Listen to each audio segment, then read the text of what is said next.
just take it off for now. I don't know if they're going to be live. Okay.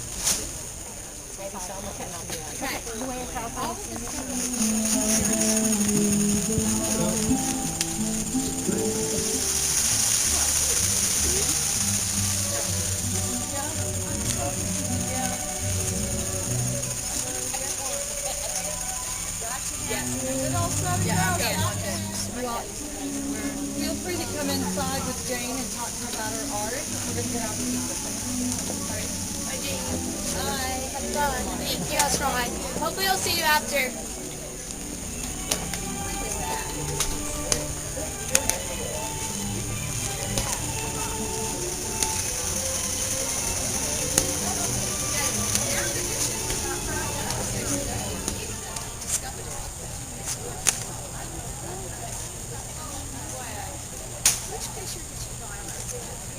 We say that this relationship between the person that cuts your hair or does your nails grows, and that's what we're trying to do, develop this community so that the seniors stay in touch with the community, they stay involved, they feel valued.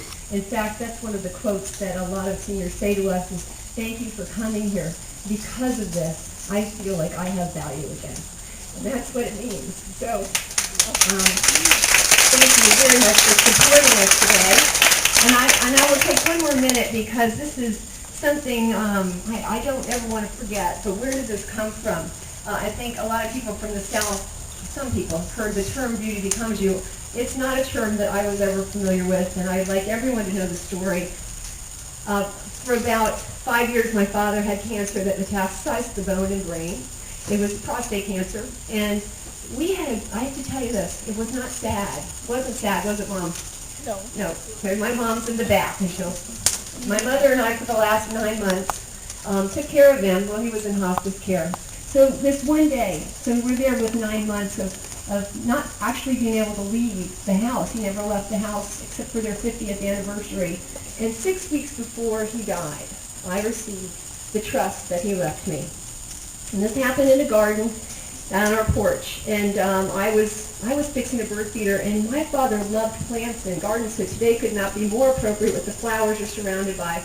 And he was digging in a flower, and I was fixing a bird feeder, and you know that silence that you're with someone, it goes by for about a little while, about 30 minutes of that special silence was happening, and out of the blue he said, "Allie," and that's what my nickname is, and you're welcome to call me that.